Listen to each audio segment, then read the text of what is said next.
All right, let me get everybody's attention. Let me get everyone's attention. So today we're going to continue element 5.02.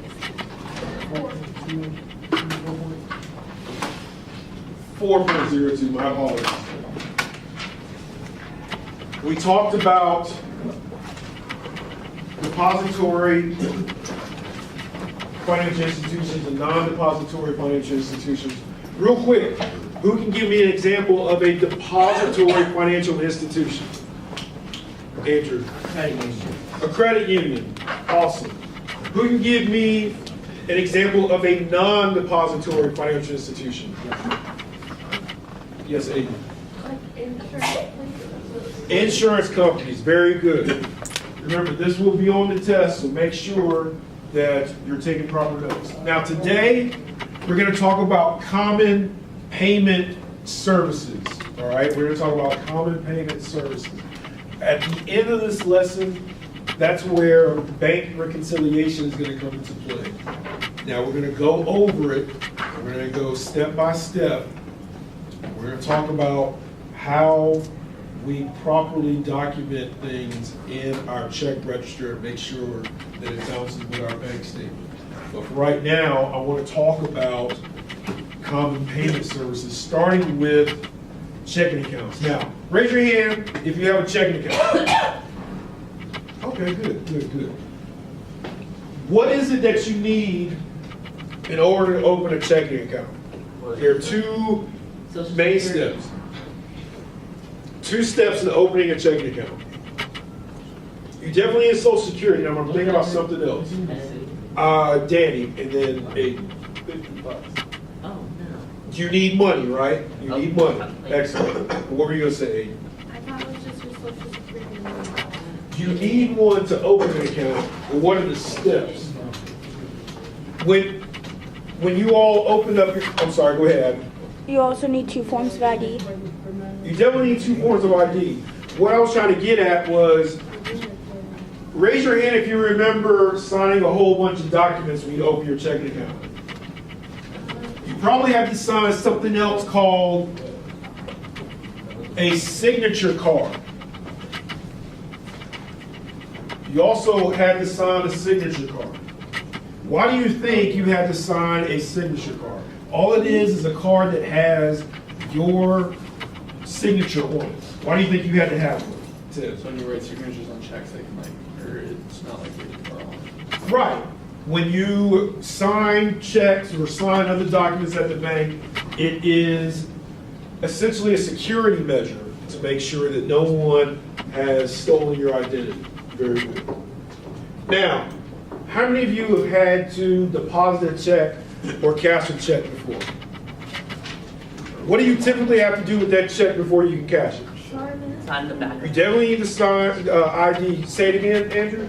You sign the back of it. You sign the back of it. What are the X's? That, when we sign the back of that check, that's called an endorsement. Okay? That's called an endorsement. An endorsement allows the payee to either cash the check, deposit the check, or transfer payment of the check to someone else. Yes, Dave. How come, like, I have the Wells Fargo app, and, like, if I want to deposit my New York check, I just have to put deposit only, and I don't have to sign it? We're going to talk about that. That's a great question. We're going to talk about that, okay? So there are 3 types of endorsements, and let's start with blank endorsement. Now, this is probably the one you're most familiar with, okay? Right here, this is typically how the back of the check looks, right? All right? Marcus Powell has made a signature. What a blank endorsement is when the endorser's name is the one that's used on the back of the check. In other words, if I write a check to Danny, paid to the order of Danny, he signs his name on the back of the check and that's it. Okay, he's endorsed it. So it's a very simple process. Here's the drawback to that. Once that check is endorsed, that check can be cashed by anybody. Okay? That check can be cashed by anybody. All right? So let's say one day I'm walking around downtown Cleveland and I see a check paid to the order of LeBron James for $20 million and it's endorsed on the back. I can cash that check.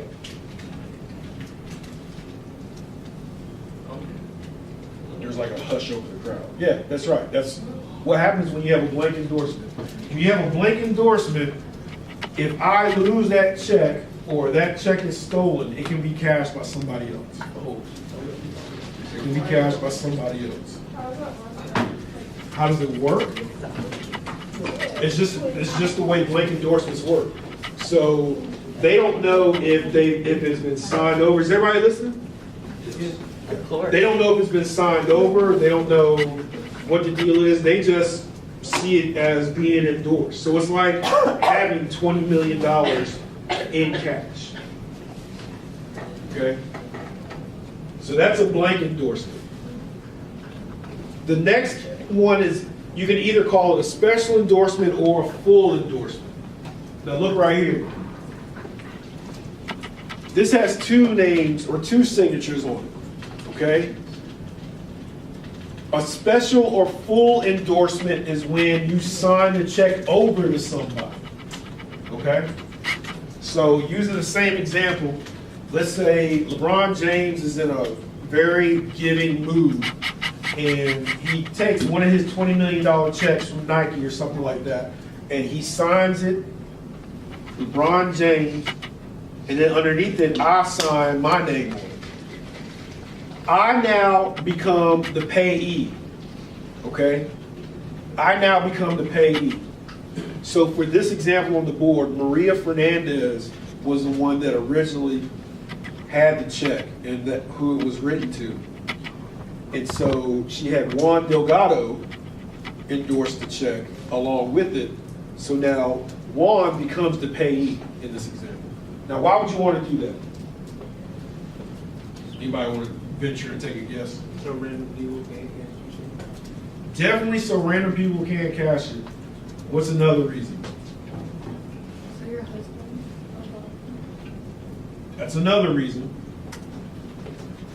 What if Maria borrows some money from Juan? This is a good way to pay back your debts. Okay? It's a good way to pay them back. So this is called a special or full endorsement. Kira, you had your hand up.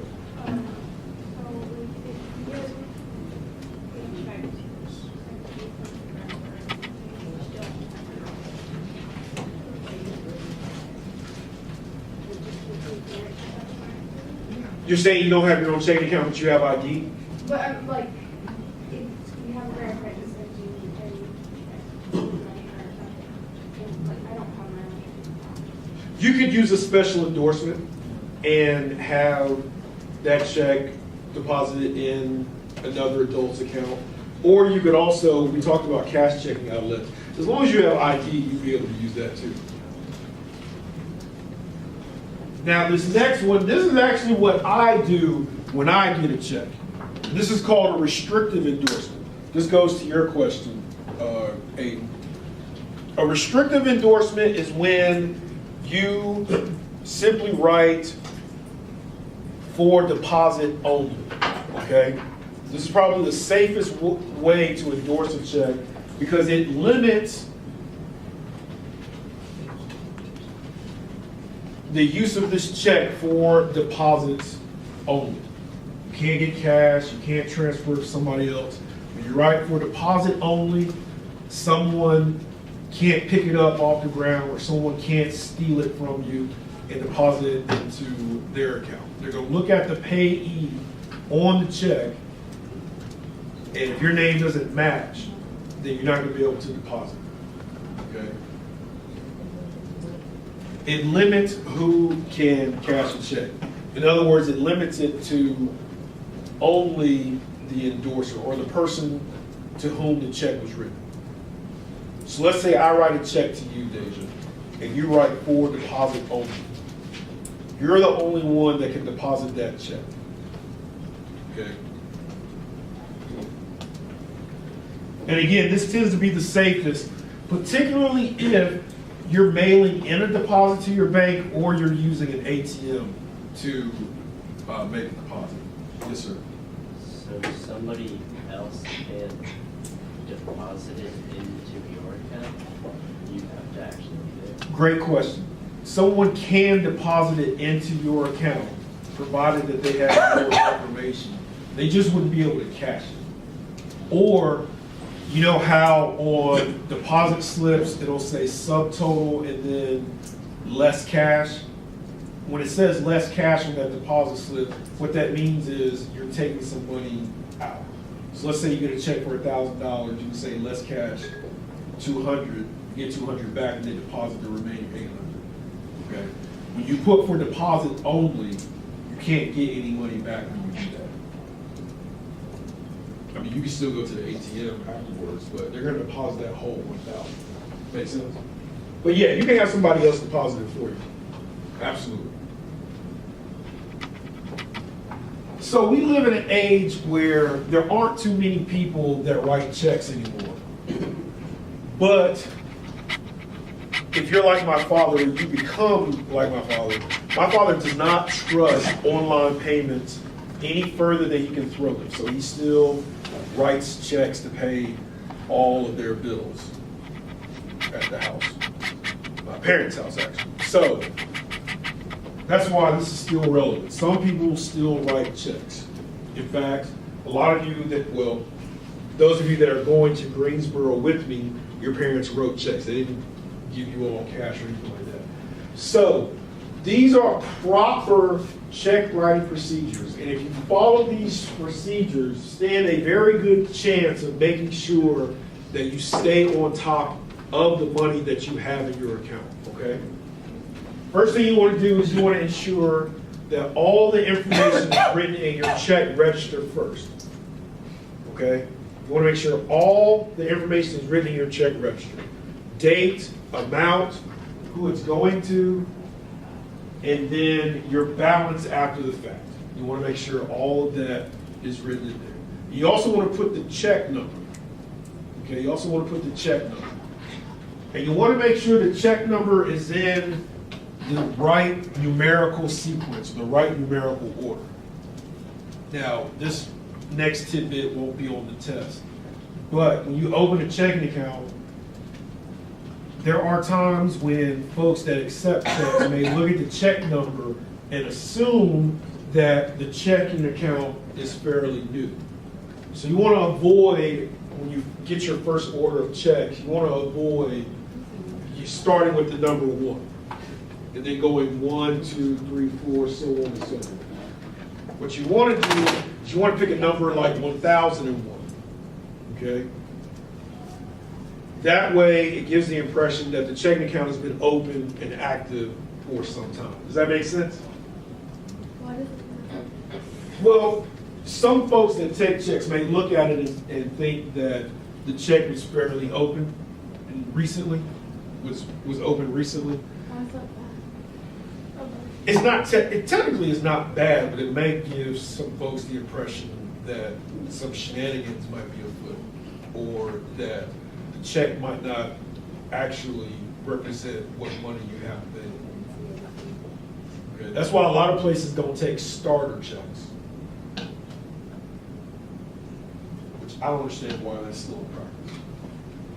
Some banks, though, I know Bank of America does this, I don't know if Wells Fargo does, but some banks will give you a temporary ATM or a debit card, which is pretty cool.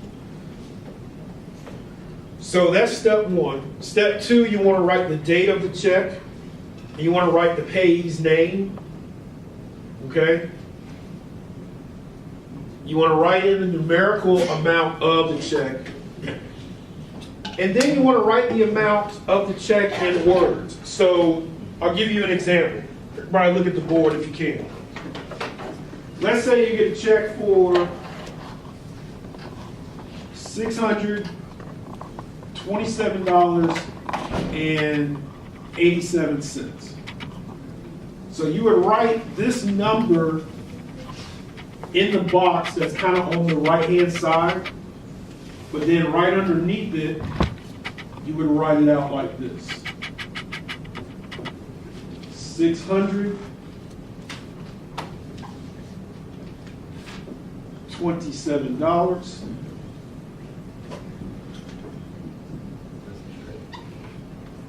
Actually, we just write 627. And then since there's a decimal right here, you would do this. 87 over 100. Because out here to the side, it's going to say, it's already printed on the check. It's going to say dollars. Now, one of your classmates in second period asked, well, what if there's no decimal? What if it's just $627 even? What I do is, you can do 0, 0. You can do that, or what I typically do is I put 2 X's right there. Means the same thing. But that, when it says write the amount of words, that's what we're talking about, okay? That's what we're talking about.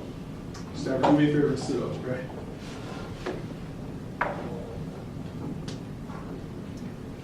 Now, a couple of more steps. You want to write the purpose of the check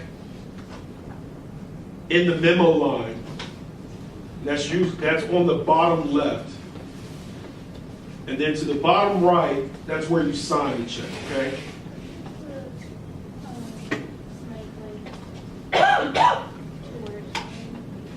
Right, we're going to write the payee. That was...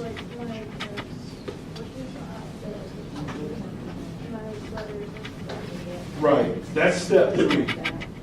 What you're talking about, writing the payee's name, that's step 3. So yeah, we definitely... Precisely. Good question. All right, so now, bank reconciliation. Bank reconciliation.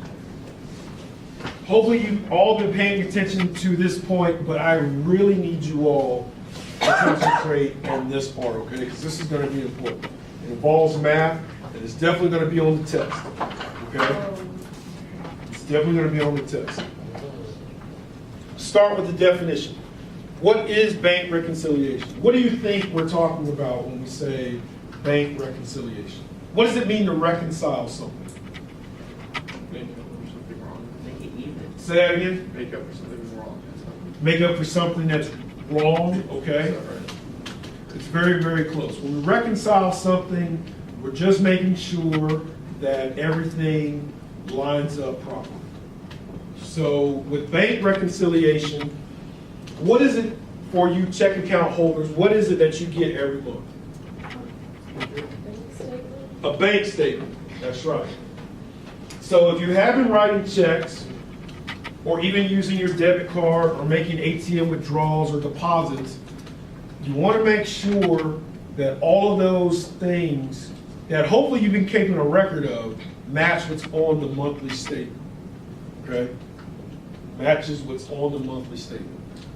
So now, let's say that monthly statements run from the beginning of a month to the end of the month. Let's say you get a statement dated January 31st, and it goes from January 1st to January 31st. But you may not receive that until now, which is February the 11th. Well, you may have already made some transactions between January 31st and today. So they're not going to be on the monthly statement. We call those outstanding checks, okay? Outstanding checks or outstanding deposits or outstanding withdrawals are essentially items that don't appear on the monthly statement. And therefore, they haven't been deducted or added to the bank statement balance that you receive in the mail. So that's why we have to reconcile everything to make sure that we're keeping a proper account of our funds, okay? So these are the 5 steps that we take. Number 1, we're going to obtain the monthly bank statement. Other side note, a lot of instances with technology and banks today, if you sign up for online banking, you're able to download your monthly statement. You get a notification somehow to let you know your monthly statement is ready. And then there's usually a PDF that you can download, okay? So then you determine which checks are paid. You find the difference between the monthly bank statement and the monthly check register. You calculate the adjusted balance, and this is the important part. If you calculate the balance and they don't agree,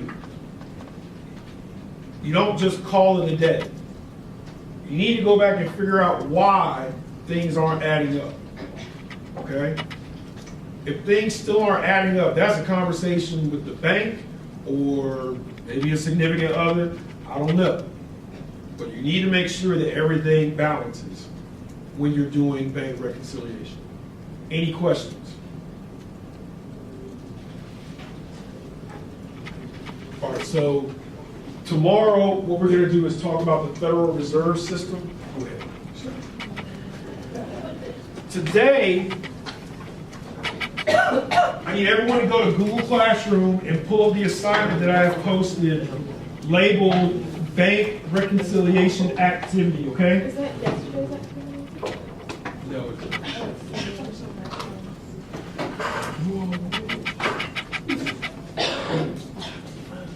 Mr. McSwain.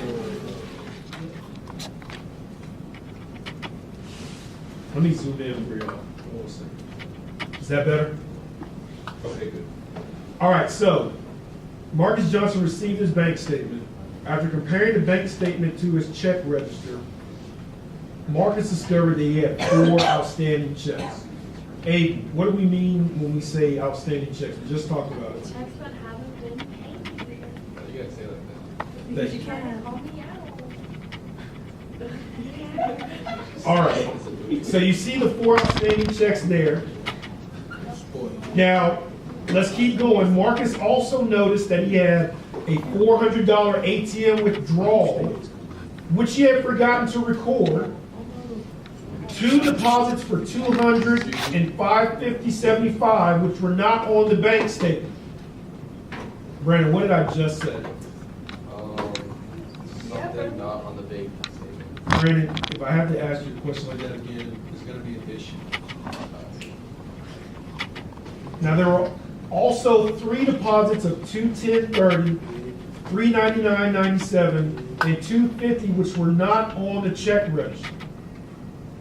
Also, Marcus was charged a service charge of $250 and an NSF fee of $32. Who knows what NSF stands for? Non-sufficient fee.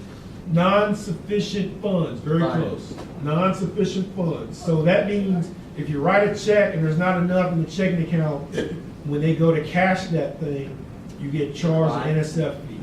Now, some banks don't charge NSF fees. My checking account at Bank of America just doesn't let any more debit transactions go through. Like And a I pay gift card. $6 a month Like a gift regardless. card? Yes, Aiden. Is that when like you get charged like $30 for going over?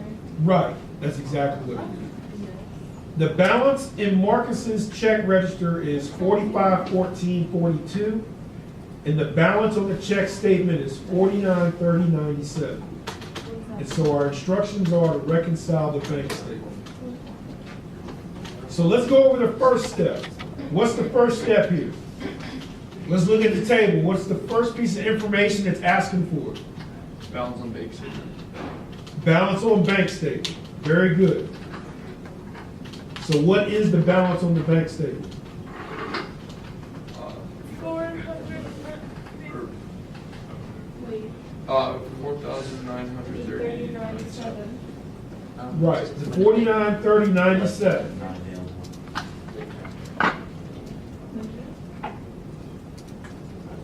So what's the balance in the check register? 4,514 and 42 cents. $4,514.42, okay? So that's where we start. We start with the balances that we have in our check register. and what we get on the bank statement. All right? So now what we need to do is reconcile everything. Okay? So you're going to put the deposits that aren't on the statement on the left, deposits that are already in the check, that are not already in the check register on the right, and you're going to keep going. Okay? Any questions? All right. Go ahead and get started, and I'll walk around to make sure everybody is on point.